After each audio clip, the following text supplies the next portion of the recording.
talk radio show that takes you along with host and life.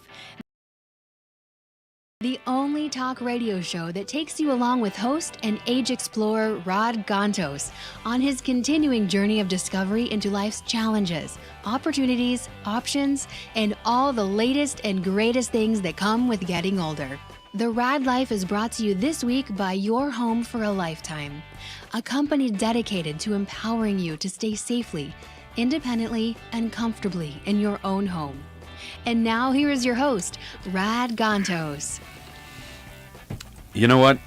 I am learning that there's only certain hours, enough hours in the day to do certain things, and I have more stuff to do than hours in the day. You mean the Raad Life doesn't go on beyond 24 hours? You know I thought it had 30 hours in the day. You know, it's funny that you should say that, because now that's almost become a reference.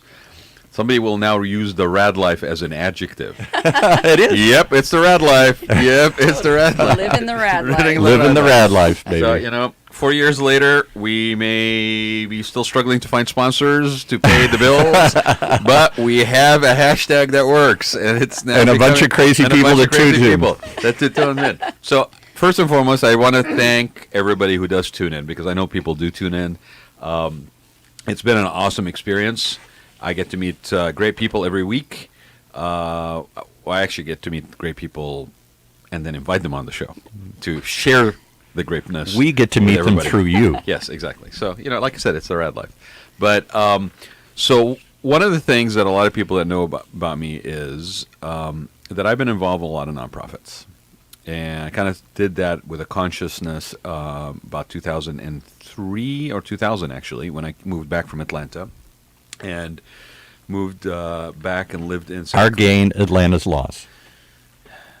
Wow. Hold on, everybody. I gotta make my way over to Paul. Give him a hug there. I gotta give him a hug. No, Paul Roberts, man. You know, surprises me every once in a while. Didn't know you felt that way. I just couldn't see the Raad Life working in Atlanta. I just don't see it there. It worked for about 3 years, and then I got the heck out of there. But you know, all respect to Atlanta, I did enjoy myself while I was there. But when I came back in 2000, I actually moved back to San Clemente. My folks lived there, and I made a conscious decision to actually get involved in the community. Like, I remember saying this to myself and to others. Like, you know, if you're going to live somewhere, then really live somewhere. If you're going to get engaged in the community, then get engaged in the community. Now, some people will tell you that I probably over-engaged in the community. That's why you have no time in the day, right? And probably, you know, there's a reason why I've been on the historical society board for 15 years in San Clemente. I'm getting about historical as the board itself. Hey, we got a live one. Someone that's willing to do this for 15 years here. Yeah, that was pretty much what happened. And in fact, I think I was informed later that I was basically elected to the board without being there. Right? Happens all the time. Yes. Well, we hope you're okay with it, because we already elected you on the board. We're printing the stationery, so you know you're pretty much on the hook. So 15 years later, I'm still there, but I've been involved in other nonprofits. A little shout out for the Rebuilding Together affiliates in Orange County. Kasem Cares. You did some stuff with Care, McDonald's House. Carrie Yeah. Kasem. We've been involved with the Ronald McDonald House. Shout out to Sherry, who runs Ronald McDonald in Long Beach, and also to Noel and Susan Kinney, who basically are instrumental in the Orange County one.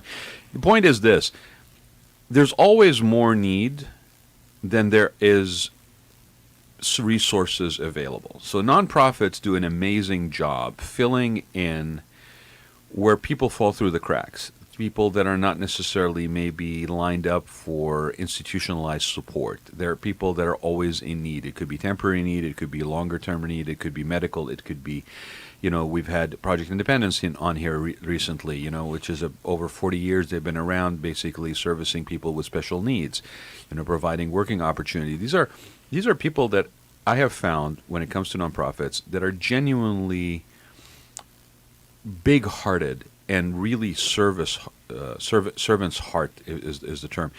And they do this day in and day out. They ain't doing it for the money, that's for sure. They ain't doing it for the money. But the money is very much a part of it. And, you know, you look and you will see, you know, pretty much everybody will do a golf tournament. Everybody will do a gala. all these standard kind of things for fundraising. Because the other thing I find Silent auction. Another thing I find out, being a board member on multiple boards, is that all these boards tends to also struggle with the same things. Regardless of their size, they struggle to one degree or varying degrees with the same things. And one of them is grant writing. One of them is fundraising. Mm-hmm. And what kinds of fundraising? There's multiple types of fundraising, right? And so with that in mind, I want to welcome my guest today because Suzanne and I started talking about this, and it was interesting. We all want to help these organizations do better and fulfill their mission more, right? But one thing that has happened is that also the nature of nonprofits out there today versus, let's say, 10 years ago, the fundraising and the resource gathering and the funding has changed dramatically, mm-hmm. right? So with that, Suzanne, please introduce yourself to the very few people that are probably listening. You told me millions. Millions. No, that was Paul. He's been hitting the sauce a little bit. Oh, man. And not sharing, mind you. But, introduce yourself and give people a little bit of background because you have an interesting background as well to what you do today and how you got here. Yes. So I'm not going to ruin the surprise. You tell people. Okay. Well, my name is Suzanne Crain Nock, and I am the founder of Inspired Benefit Auctions. I've been a professional benefit auction specialist for about 8 years. So I help nonprofits and charities with strategic planning for fundraising to help lots of different people in need and organizations in need. So I am the benefit auctioneer. I'm the one on stage, and I'm the one consulting with them. Give us some of the auction voice here. Hey, go into 3, 4, 5, 5, maybe 1, 3, 4, 5, 2 in the back of the You're hired. You're hired. What did I say to you? Yeah, he's been hitting the sauce. Yes. Okay, no more liquid lunches for you. Okay. But the interesting thing for a lot of people is like, well, we show up at this gala, we show up at this event, the organization puts on this thing, right? And then the auctioneer is just with there. With their two-people staff. Yeah, right. with 2-person staff. But the auctioneer basically is just there to basically MC the event. I personally know, and you and I basically have common people that we know, right? Yes. We know how much goes into this. A lot. And how early it gets basically when you say strategically basically setting up for the success of the event, right? Because there's certain goals and targets usually. Correct. Yes. Right? So typically I'm working with different organizations from a year before the event even starts. Wow. So we're really putting a lot of thought and effort into making that night a really inspiring mission moment to really educate the community and also get the community to wrap their hearts around what this organization is doing. And that just doesn't happen with somebody standing on stage and selling items. This is a partnership. It's a advocacy. That's what I do. I advocate for each and every one of my nonprofits that I work with. So I'm their representation while I'm on stage. I'm not just selling a great trip to Aruba or an Angels package. So can you get us an Angels package? I could try. Okay. I'll get with my people. Before or after they move to Long Beach? Yeah, exactly. Exactly. So I would ask the question Rad's thinking, and he always wants to ask, how the heck did you get into this? Talk about a myth. And it's not you didn't like wake up one morning and say this is all I've been doing in my life. You came from something else. I did. I actually started as a marriage and family therapist. So I I see the direct connection. Yeah, totally. No more. Actually, anybody who's been to any of these events realizes that about 3 drinks in, you pretty much have to be an auctioneer / therapist with a mic in your hand. Yes. Okay, you take the couch, you take the sofa, you take this. So I was in graduate school and I was training to become a marriage and family therapist. But while I was going to school, I needed extra money, and I always loved entertaining. And when I was a young girl, I wanted to be an actress and knew I wasn't going to be discovered. So while in graduate school, I also went to clown college and became a professional clown. Of course. Why not? I see the connection. Actually, oh my God! Without outing who it is that I'm thinking about, but and I know who I'm talking about, right? I think those characteristics actually It probably is. are the It foundation. There's a lot of clowns in It this will. business. Okay. Yeah, very much so. Well, it's not just auctioneering. We call it auctiontainment. So Yeah. we're up there and we're entertaining. So it did come in handy as I Hi, became. hi, Zach. Yes. You got to stop for 1 second and give us Isaac 30 Crook. seconds on professional clown school. 'Cause you're the first person in my whole life that I ever knew I that know went to there's professional actually clown a clown school. school, and in fact, when I asked my parents if I can go to clown college, they said, "Well, as long as you don't marry the tilt-a-whirl man, go right ahead." So I did, Ta-dum. and learned Yeah, there's all certain kinds standards. of things. There's Yes, some things you don't even do in clown school. Where is it? What'd you learn? you know, it was you learn clown magic, so it's that silly clown magic, how Yeah. to put on, the illusion. makeup, the Similar to jazz hands. entertaining. You Yes, know, it's very the- similar to jazz hands, but there is a certain method, if you will, to Forget to the rock- clowning around. To clowning around. There's a clowning method. Yes. How long is clown school? A day? A No, year? it was about a year. It was Wow. about a year, and it was So a they're lot of fun. upper level classes. Upper there? level That's graduate where- clowns you have and to there's- go up. I've got a PhD in clown school. Yes. Wow. So, but Wow. so that I Okay, did a so lot let of me- parties and so- different things. So let me tell you something. He doesn't remember because he's old. Okay? Yes. And he's God knows what he's he's the poster child baby boomer. in That's this- right. in this Who room. knows what's But- been in my body? But basically, the funny thing about this show is we've actually had clowns on here before. We Paul. have? Yes. Who? Rufus Tank. I can't remember his last name. Rufus. Sorry, I apologize. But Rufus was in here, and there's somebody else that was in here, and they basically came in, and they both have a improv and clown component. Improv. We've had some people do improv. I've never No, actually had anybody that learns to put the... no, they didn't put anything on their face and a squeezy nose. Can I ask No, a they question didn't I've do that. always heard, and I never knew if this is true? Every clown, when they become somehow a professional clown, not just me putting makeup on and going to a kid's party and saying, "Hey kids, it's Uncle Paul." It's Uncle Paul. That's a little frightening. We have to Paul. work That's a on little- it is. I didn't want to go too far into that one here. Yeah, are you coming out of a wide van? Yeah, right. But the clowns somehow register their face, and that each one is supposed to be unique, and that there's a clown registry or Are something. you trying to, in a very subtle way, ask if Suzanne actually has a registered clown? I don't. But my Is that name true? was Sneakers. I was Sneakers the clown, and I did not register my face. But isn't that true that there is some sort of registry that you... I believe you are correct. Yes. So There we go, there's see? the registry of clowns. There's a registry. Yes. Yeah. Because you all want to look different. They're supposed to be a Well, special... well, yeah, if you're going to build a wall across the border, you definitely need to register for clowns. Yeah, well, I mean, come on, let's get government our doesn't have enough priorities to right. do, right, yeah. There's all these clowns running around without being identified There you go. and trackable. It could be chaos. That's chaos in this country.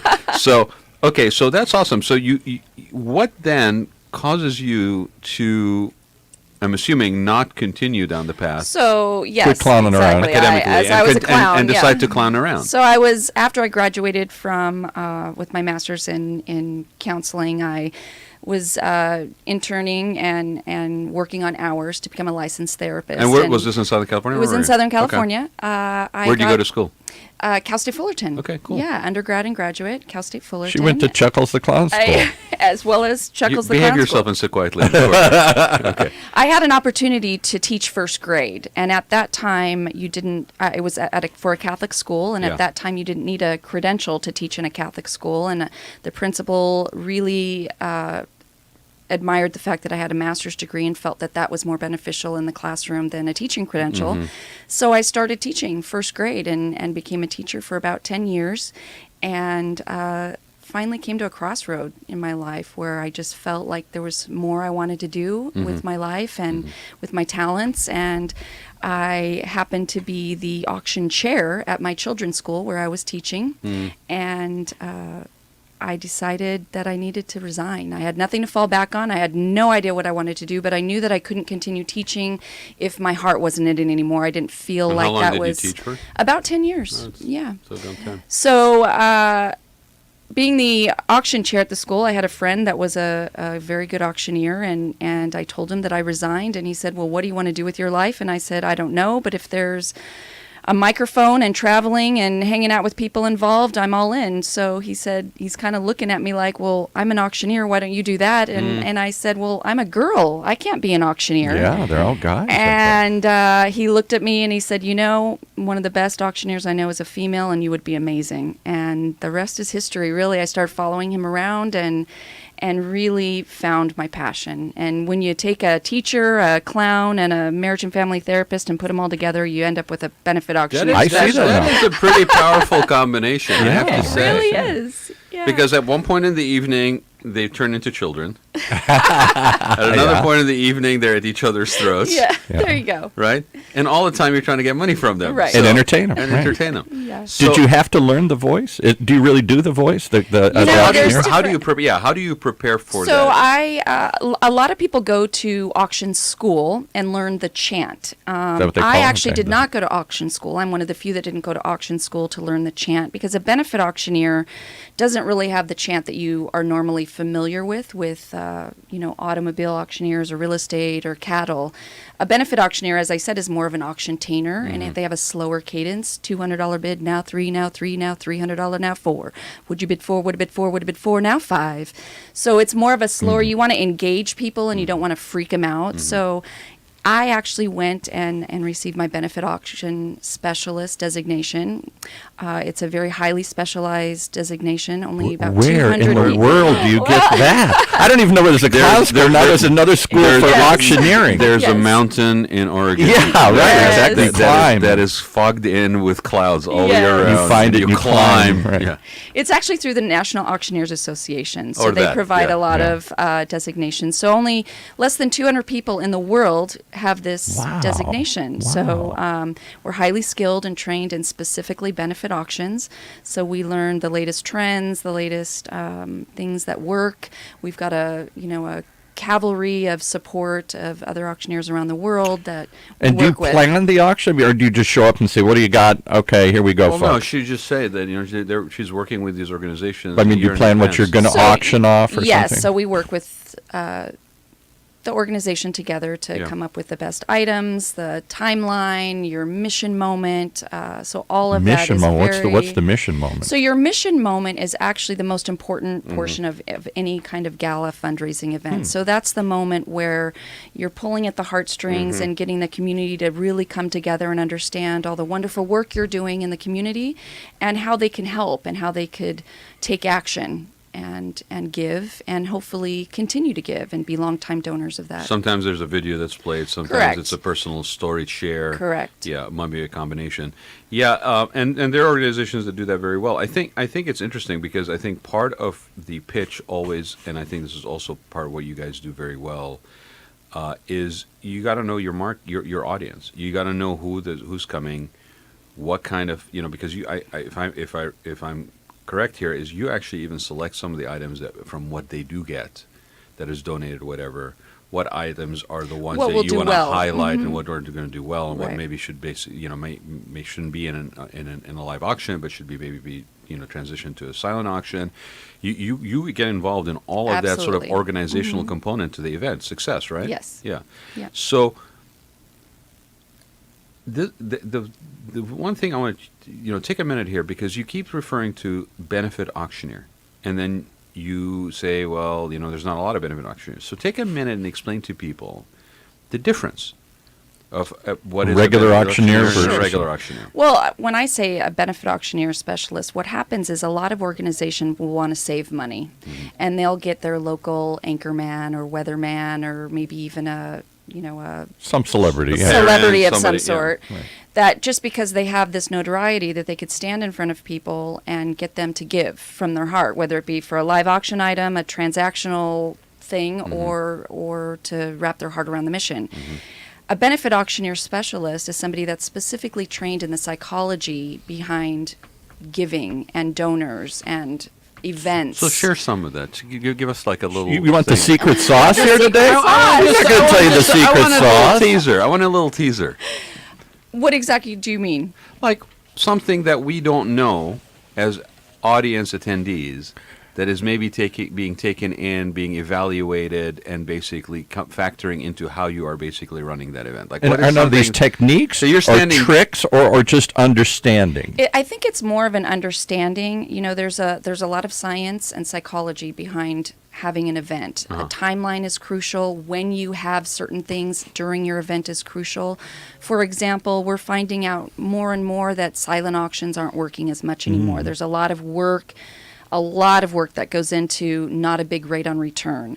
We're finding more and more people are even getting rid of the live auction component of a benefit auction and focusing solely on that mission moment, the fund a need, the paddle raise, the fund a scholar moment, because that's really the whole reason why you're there. It's the most critical and inspiring portion of the night. So many organizations are just having that mission moment, that fund a need, where you're raising your paddle at different levels where everybody can give at a level that's comfortable for them or a level that speaks to their heart. You know, you talk about silent auctions. I just went to an event a couple weekends ago, and they had a silent auction. There was some cool stuff in there, the typical stuff, dinner for two, Sure. nights out, whatnot. And I felt the same thing. It was kind of a flop because everybody rushes and says, "Gee, I'm going to get Angels tickets for $10." Right. And then once it goes up to something realistic, you know, it goes up 2-3 times and everybody just stops. Right. And the only people that are really bidding are the Well, people that are already committed and say, "All right, here, I was going to give you $1,000 anyway. I'll give you $500." Well, and you see some organizations basically doing stuff in advance of the event, where they'll put items on online or things where you can bid on, and then there's some stuff that basically doesn't get sold in silent auction, and they continue to carry it over where people can still buy it. Basically, I've never seen that. Yeah. There's been changes for sure. I was going to ask, have you seen, because I think people's attention span, their time availability, we started joking off at the beginning of the show about not having enough time, but the time availability, people, does that start to factor into today's planning for these events? Absolutely. Well, I think the biggest thing that we're learning is that, especially with millennials don't want things.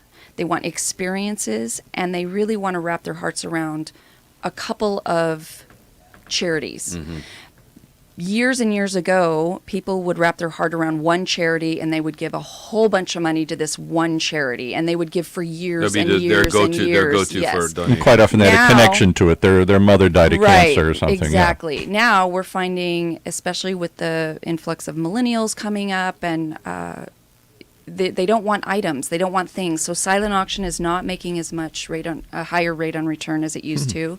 They want to have experiences, and that happens more in a live auction where you can do things that you can't necessarily purchase. Yeah. So fun experiences, life experiences, but they do want to give to a few organizations. So it's really important that donors now understand how their gift impacts your organization. You have to connect the dots for them. They very really clearly. want to know what Yeah. is it exactly that they're doing, whose life are they saving, and how did it change somebody's life. So those types of things are really important to talk about as you're planning this event, and make sure that that messaging is throughout the night. I think most charities do a lousy job of that. Give, big need, feel bad, give, pass the bucket, pass it again, let's do it 3 Right. more times, and then they take the money and say thank you, and I never hear from them again until it's time for more money. Well, Yeah. there's no quantifiable result reporting back with No, results. or any Yeah. connection between what my Exactly. $10 did. yeah. And part of it is because, again, these organizations are challenged in meeting their mission. I Yes. mean, they are overwhelmed. Let's be very clear. Most of them are very overwhelmed by what they have taken on as a mission, and with resources they have available. They may be a large organization; they're still challenged. Absolutely. In meeting what they are basically have set themselves for goals. I'm also reminded by what I've seen, and I'm sure all of us have seen, is a lot of people that basically ask for donations on things like Facebook for their birthday, for Yes, example. yes. So it's interesting how the form of giving has changed, and the venues by which to give have changed, right? So if I basically have 4 or 5 friends of mine basically over the course of, let's say, a year asking for donations to a particular nonprofit, and I know that particular person has an affinity to that particular nonprofit, or maybe is sitting on a board. Right. Like I've done this for 2 birthdays in a row. I sit on a board in Anaheim for for an organization called Arab American Civic Council, and I basically asked people to donate for that for my birthday, and I think we generated something like $1,500 to $2,000 over the last 2 years, that's just great. simply on Facebook Yep. donations. So if I'm doing that and I'm feeling like I am giving, but I'm giving it through that format, then do I still feel the need to maybe go to a gala? Right. So me as a nonprofit now, do I have to understand that I have to up my game or maybe reinvent the way that I ask? But without getting them out to physically interact with you, how do you create a personal, deep connection Well, with you it? need to Yeah. understand who your donors are. Exactly. You need to understand And why they that's give. my point. Yeah. What is their connection to your organization? What drew them in to begin with? And if you don't understand who's in that room, if you don't understand your donors, you're never going to be successful. Number one, keeping them, or being able to find the right way to ask. These events Yeah. that we're talking about that everybody does, I mean, I remember a couple of years ago where everybody started to walk away from the golf tournaments because these events are actually costly. Very Yeah, some of them They are- lose they- money. they- Oh my they- God, the they- worst they- possible scenario. There's a cost to them. There is budgets and the numbers, you have to basically pull all the stops. Sometimes the sense is I got to pull all the stops. I got to make this thing shine in order to basically be able to collect the money. And then you sit and you go, okay, so let's factor in the volunteer hours and put a price tag on those just for the heck of it, right? Because that's the so to speak a carryover. And how about the hard costs? And, I mean, and then the hard costs, and then you come back and you go, oh, we generated X number of dollars. But if you generated X number of dollars and you basically cost 80% of X, then the question is, would there have been a more efficient way to get donations or collect money for fundraising for the organization? in other words, quit clowning around and get the benefit, right? Well, no, I'm just bringing that out because a lot of times these organizations don't have. It's like we've done this before. It's worked. Sure. We're going to do it again. And so, when I was talking to you, Suzanne, the thing that appealed to me is that you actually were willing to go there with these organizations. Like, you guys going to put on this event. You've been doing it for the last 10 years. Let's sort of critically look at what has worked and what has not worked, and what Correct. can we do better. Right? Maybe it isn't a sit-down dinner. Maybe it's a pass and drinks. Maybe it's a stand-up, at a cocktail hour. Maybe it's an afternoon thing versus an evening. Maybe it's a smaller venue twice a year versus a large venue once a year or something like that. I mean, the interesting thing is I think right now these organizations all are facing a different reality. Sure. So how how long you've been doing this? 8 years. About 8 years. Yeah. Yeah. So how have you seen it change? To Well, where yes, I think I was also, add to my list of job titles. You didn't do more things now. Yes, Come on. Come on. I was a chief development officer for a national nonprofit, so I've been on that end of this You've been on the spectrum. inside. Yes, Yeah, the which is inside, invaluable experience. which is very stressful. What I think is the most important thing to remember that nonprofits need to remember when they're putting on whatever kind of event it is, they need to get away from the attitude that it's a transactional event and start thinking more of their events like a philanthropic event. So these events are to cultivate new donors. They are to bridge that gap between somebody that knows nothing about your organization to wrapping their heart. That event is just the first step in a long time relationship with the people That you're building. Right. And if you look at it more as a philanthropic event rather than somebody's going to give you money and get something in return, you will have a much better result. Well, and the nature of the event now takes a different It does. characteristics, right? Right. Because now it's a call it dating. It's a Yes. building of a relationship. It's not a culmination necessarily. Correct. You might have some of that happening, but and it's very smart because what I have also noticed with nonprofits, especially in smaller knit communities, is that all the nonprofits. I mean, the joke in San Clemente for me is that between every nonprofit and nonprofit is a nonprofit, right?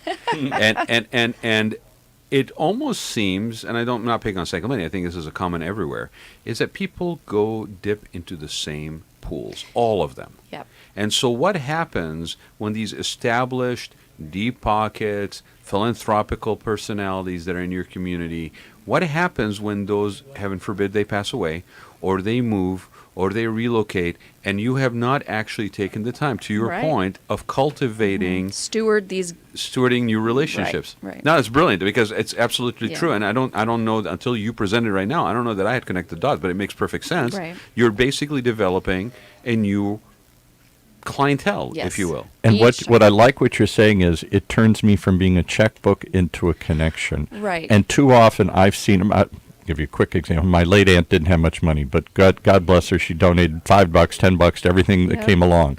And all it did is provide an avalanche of more people. She was on the sucker list, as my dad used to call it. And sometimes you can feel that way, like, really, I gave you $5, and now you're going to bombard me every day to get another $5? You don't care about me. You just, I'm just an opening, and you're going to try and exploit it until I say quit. Stop sending me stuff. So, okay. So let's give people the website for your company. InspiredBenefitAuctions.com. .com. Okay. Are there uninspired benefit auctions? Are there? You know what? There could be. There but I'm probably are telling a lot you, of bad ones We're out inspired. Are you inspired, Paul? I'm inspired by this story because I think it's a different approach. Too many charities are all chasing a handful of people, and they all got a desperate story and a desperate need. But after a while, you turn them off. Well, and I think you made a point, and I think the nature of everything from even political fundraising to otherwise, right? Same thing. We are now moving into an area where there's a lot of stuff that is collected in smaller donations. So as an organization, if you basically are accustomed to basically sending out a letter of thanks only to people with a certain number and higher, then you Right. basically, to Suzanne's point, I think I can make this statement, is that you're not basically cultivating that small donor today that may actually be a larger donor tomorrow. Exactly. Because you don't have it built into your culture to actually recognize that this is a relationship building thing that you're doing. The other thing you and I talked about, and I wonder if you can take a few minutes and talk about this, is in your role coming in to an organization to help them with an event, especially with the fact that you are engaged in this thing a year in advance, okay? Because how much of it do you feel is done well or not done well when it comes to the promotion of that event, to the actually putting out the word on that event? Oh, to they're actually- horrible. Because I tend to see something come in like, oh, we got to put the word out for people to buy tickets, and it's like, 60 days in advance or 30 days in advance. But if you're working with them from a year in advance, okay, how do you think a lot of these organizations actually do a good job or a bad job? Could they do a better job of actually engaging and building the connection and educating and informing prior to the fact that tickets have become available? Sure. I think it's difficult. I think they want to, but I think it could be a budgetary reasons that they don't have the resources to get the word Sure. out. I think coming on a program like this would be an incredible opportunity for organizations to And we've had some advertise people come in and do that. and But again, talk it's about the too organization. close to the event usually. But they need to do it, yes, That's the months key. and months in advance. Can I tell you, as Yeah. I sit in this chair, we have 20-some shows we produce out of this station. I get bombarded every week with, can you highlight, can you push this event? Can we do an interview in the event? I say, when is it? It's tomorrow. It's too late. Yeah. They're always sending us the press release and the invitation. Rad and I were invited to an event on last Sunday, Yeah. and they're sending it to me on Friday afternoon saying, do you want to come? And by the time I reply to them, they don't reply back. It's like, you got to get to me and the rest of the world much sooner. But so the reason I asked that question is because I would think that you're coming in to do an event. There's a date stamp on that event. However, there's a component to every one of these organizations that really should be an ongoing educational component. Sure. To inform them with the mission, to outreach to the community. And I understand that a lot of these nonprofits, they are saddled with minimal resources to what the size of their mission is usually. They're basically trying to make priorities where money goes or where resources go. And there's a certain amount of reactiveness versus proactiveness Right. to how they operate, because that's just the nature of nonprofits. And I wonder if any of that stuff isn't really hurting their sustainability Right. as an organization. Because I was on a board for an organization that's been around for 21 years. And we folded. We didn't survive the downturn. And that's not as isolated Because you didn't story. have connections. You just had a list of check. You had No, prospects. no, we did. What we didn't do is we did not Deal with the organization from a sustainable model, Oh, I see. a legacy model. Right. Because a lot of stuff, like I started off saying, I've been on the board for 15 years of the Historical Society, you have to actually understand that you have part of your fiduciary duty as a board member is to cultivate Correct. the legacy and the expansion of the board and the continuity of the organization, sustainability of the organization beyond you. Beyond the founder. And Yes. I hate to put it this way because we are also vested personally, emotionally into the success of these organizations, but it is beyond you. It has to be part of that culture. And some do it well, Yes. but in a lot of cases they don't. And, if you find the founder that founded it 50 years ago is still at the head of it. Yes. Is You it know? true that there's over a couple thousand registered nonprofits, 501c3s here in this county alone? People say all the time, how many are there? More than that? No, I think it's upwards of in LA and or just in Yeah. Southern California. We're probably closer to 50. Yeah. 50 to Yeah. 50 to 100,000 easily. nonprofits running around Yeah. saying, I think give we us your money. I think we looked at this one time, and it was something in the range of about 25 to 27,000 in Orange County alone, or Yes. something like that. It was just Wow. like some ridiculous Even bigger than number, I yeah. thought. So they're all, yet I can't name more than a handful of them. So they're not telling the story well. They're not creating much awareness for Right. their need or their cause. And if they do, I only hear from them once a year when they have an auction or a golf tournament. So I know we're getting close to the hour here, Yep. Suzanne. But what Couple minutes. What else would you like to share relevant to your industry? Well, I too? think- you're obviously very passionate about. I what you do. am, and I think one of the biggest things, and I am going to plug the National Auctioneers Association and all the auctioneers that have acquired the Benefit Auctioneer Specialist designation. All 200 of them. Yes, if you are planning an event, your auctioneer, a professional benefit auctioneer, should be the first thing on your list that you should look for. We are trained specifically in helping nonprofits with benefit auctions, skilled in the psychology and the science behind best practices. People that have the National Auctioneers Association behind them have a wealth of information, networking and colleagues that at a moment's notice can help guide and But can those figure things out. 24,000 small charities afford you, or is this just for the Heart Fund or the Cancer Fund? There's lots of different price points. What all of us professional benefit auctioneers like to say is if you're looking at your Excel spreadsheet on your Your pro forma, investments, what are we gonna what you make, have to yeah. pay for, your auctioneer is the only one on there that's going to make you money. Mm-hmm. Your florist isn't, your DJ isn't, your Right, those caterer are all isn't. outgoing costs. These people, this investment is really important. It's your one night in front of all these people to have your best advocate out there speaking on behalf of your organization. Name drop a large organization. Who've you worked with? That Give you've us some- worked with. And I want you to do the opposite side of the scale too, because I think that will answer Paul's Yes, question. right. like, as far as Do you just work with the Alzheimer's Foundation? No, or I whatever? mean Yeah. I have worked with the Long Beach Ronald McDonald Mm-hmm. House, Chalk Hospital, Rady's Hospital. I'm working with Kids Singers, which is a smaller nonprofit in June. I've worked with the soccer team here in Southern soccer California. team? Oh, my gosh, goodness. I'm blanking out. I feel horrible. Where located where? In LA, the professional soccer team. Galaxy? Galaxy, yes. Yeah. Did a golf tournament for them. Lots of different schools in Orange County and Los Angeles. So I do big, Big and little both. 100 events to And do you- 80 do you- people do- at an event. Do you tend to look at each one of those events as its own, or is there a certain formula that's applicable to all They're of them? each their own. What works for one may not work for another. A lot of people will say, can you sell this baseball? I was at an event last week and it made $5,000.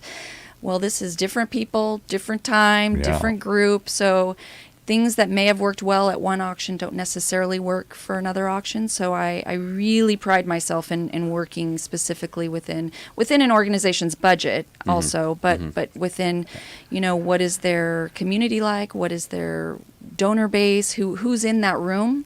And how can we make this the most inspiring night? Okay, so I want to end with this.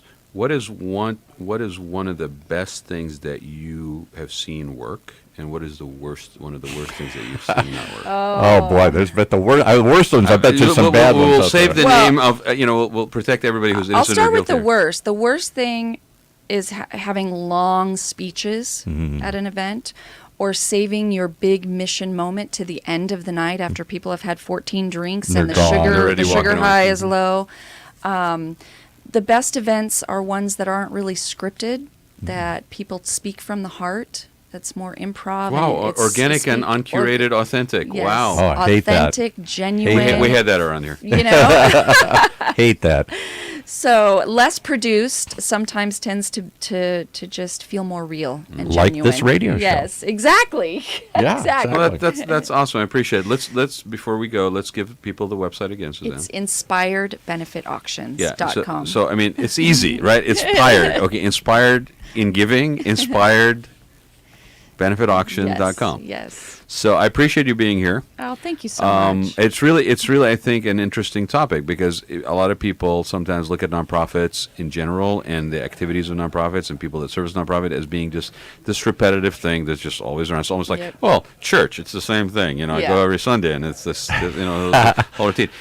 I think what is missed sometimes is that in a world where you have 24,000 nonprofits, where you trip over each other, where the resources are getting more finite, the pressure is on because you're all competing for resources. Correct. And the old favorite of mine where people, what is it called? A red ocean, where people fish in the same spot in the Yeah. ocean. It may be time for you as a nonprofit to look at some blue water, Yeah. some blue ocean, okay, where there is no fishing, there's no blood in the water because of all the fishing that's taking place. And you need somebody to guide you that is going to think outside the box and is going to look at what you are trying to do, who you are trying to basically connect with, and hopefully plant the seed long enough that when it actually comes time to that event, if you're It'll working on grow. something for a year, Right. that when it comes time to that event, you're not struggling at the last minute to basically sell tickets. You're not struggling in the last minute to meet your expected goals. You, if hopefully can plan for this correctly, strategically with the aid of an expert like Suzanne, you are able to achieve your goals possibly even before. I would need divine inspiration to find such a person. I couldn't find such a person without. Inspired benefit. There we go. Okay, that's it. Is that a godly enough voice for you? Inspired. Good. Thanks for coming. Thanks for Oh, being here thank you today. so much, gentlemen. It was my pleasure. Appreciate it. Thanks everybody for joining us. Thank you. Tune in next week for another episode of the Raad Life, same time, same bat channel, Wednesday, 12 o'clock on OC Talk Radio. You have been listening to the Raad Life Radio Show with your host and age explorer, Rod Gantos, brought to you on the one and only OCTalkRadio.net. Join us again next week as we continue our journey of discovery into life's challenges, opportunities, options, and all the latest and greatest things that come with getting older.